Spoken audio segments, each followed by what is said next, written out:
Okay, a lot of people, when it comes to weight loss, they have a few different problems. The main one being lack of motivation, lack of ability to stick with something, right? But in addition to that, a lot of the time people just don't know what to do or conversely why they're doing it. If you tell someone to do something and don't explain to them why they should do it, the chances of them being able to stick with it is much lower because they don't understand the fundamental why behind what they're doing. They just think what they're doing is a means to an end. It's a chore. It's something they don't really get why they need to be doing it. But if you break it down and explain to someone why they're doing what they're doing, it's like this aha moment, like this light bulb goes off in their head. Now they understand what's going on and they're with you on the same page on why they need to implement exactly what they're implementing. And especially with a subject like weight loss, that could be a very touchy subject for a lot of people. I want no one to have the excuse of I don't know what to eat or how to eat in order to lose weight and get the figure that I want to have. Some people know what to do but don't do it because maybe they don't value the end result enough. But I want the whole excuse of I don't know what to do to be something that people don't even have the chance to have, or something that people don't have to worry about at all. There's two key concepts when it comes to weight loss. Once you understand these two things, then it will become, at that point, it's completely up to you. Like, you have all the tools, you know and understand how the body puts on weight, and you'll be able to work towards your goals from there. So these factors are hormones. Every process in your body, whether it be good or bad in your eyes, is controlled by your hormones, and it's done for a specific reason. And these two hormones are called insulin and glucagon. Memorize these two hormones because they're very important. If you know how these two hormones work, you will know everything you need to know about gaining or losing weight, depending on what your goal is. Insulin and glucagon, think of them as heads and tails, oil and water. They are never touch each other. They're completely opposite, antagonistic to one another, right? When we are in a fed state, this is the weight gain state. This is the growth state, the anabolic state. We are in a high insulin environment, high insulin secreting state. When we are in a fasting or / starvation or whatever state you want to call it, when there's no food, there's no glucose in the system, then we are in a glucagon rich state. So the key to understanding weight loss is leveraging insulin and glucagon depending on what your goal is. So if your goal is to, like me, gain muscle, you're going to the gym, you're working out however many times a week, you want to gain weight, then you should leverage insulin when you need to, and also human growth hormone, which is antagonistic to insulin as well. Insulin can be a good thing if you know how to use it right, depending on what your goals are. A lot of professional bodybuilders take insulin because of its growth potential. But people are in high insulin states when they're sitting on their couch. So when you're sitting on your couch eating a bag of potato chips, you're in a high insulin state. But you're not active, you're not doing anything to combat that, to burn it off, so your cells don't use that extra glucose as fuel. Okay, before I go any farther with that, let's talk about what actually secretes insulin, right? Why does insulin go up? So when you eat sugar-rich meal, glucose-rich meal, or protein actually. If you eat glucose or protein, your body's response to those molecules is to release insulin, because those molecules do not get into your cells passively. They require a transporter to get into your cell, right? You can't just jab a glucose molecule or an amino acid molecule into a cell. It requires an insulin carrier or some sort of protein carrier to get it across the cell membrane. So when you eat foods that are high in glucose or protein, let's say glucose because that's more generally known to spike insulin. Let's say a baked potato.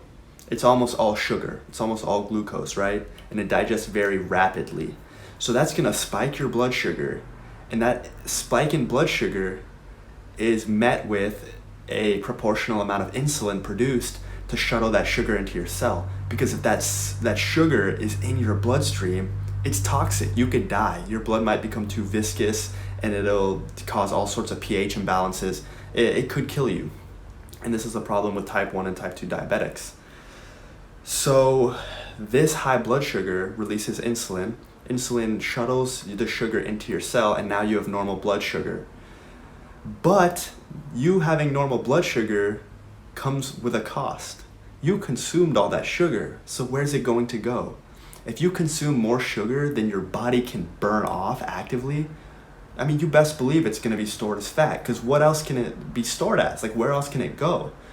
You can have a very high metabolism, but if you're like 95% of people and you overeat, then it's going to store as fat tissue, probably around your abdomen, because that excess glucose stimulated high insulin levels, and that insulin shuttled the glucose into your fat cells because it was energy that you don't need right now, right? Your body's storing the energy for later. What foods stimulate insulin more than others?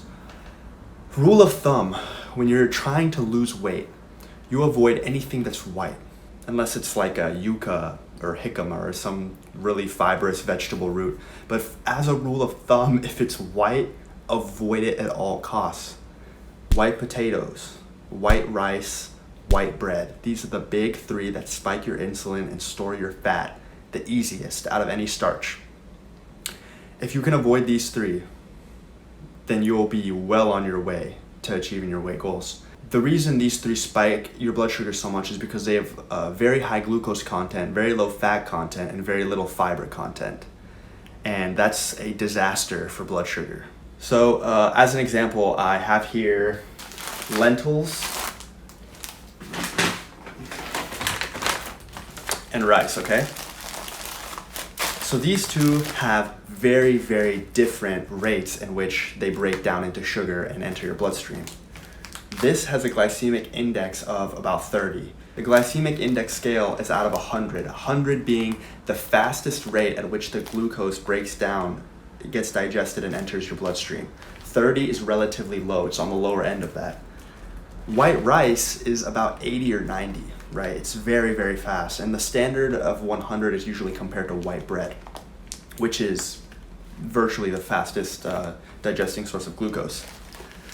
So we have these foods they both have similar calories, but one of them has a much lower rate at which the sugar actually enters your bloodstream because it's much higher in dietary fiber, okay? So the dietary fiber in the lentils slows down the rate that blood sugar enters your bloodstream, which means less insulin is reduced to shuttle the sugar into your cells. And it also has a lower glycemic load too. It has less starch density in total. For my goals, I leverage white rice to spike my insulin levels at strategic times throughout the day to help me gain the weight I want to gain.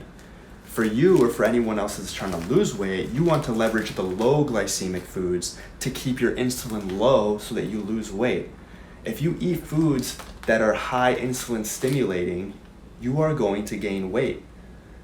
You can eat less and still gain weight. It happens all the time. People eat 1,300 calories and they wonder, oh, I'm eating less than my calorie needs. Why am I gaining weight? Because the calorie needs are based on averages. They're not individualized.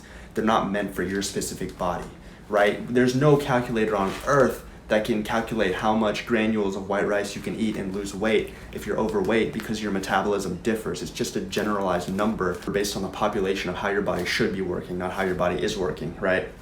So cut this out, eat more of this. Portion sizes in this case, don't think about portion sizes. Don't think about eating less of something. Completely cut out the things that are going to stimulate high insulin and switch them for things that are low insulin. Even with whole wheat bread, don't let whole wheat bread fool you. Whole wheat bread is a gimmick. The glycemic index, look up the glycemic index tables of the foods you're eating, the carbohydrates you're eating. White bread is 100 and I think whole wheat bread is still about 80 or 90. Whole wheat hardly makes a difference because it's still very ultra processed and it breaks down very easily. So if you need a bread, go for something like an Ezekiel bread or a different sprouted grain bread, because the sprouted grains actually makes the glycemic index a lot lower because there's much more fiber in it. It's less processed as a whole. So yeah, I hope you've learned something about weight gain and insulin. This was a very introductory video, but it's getting too long, so I'm going to resume it in a different video and talk about other factors that lead to weight gain or weight loss. But thanks for watching, and I'll see you in the next one.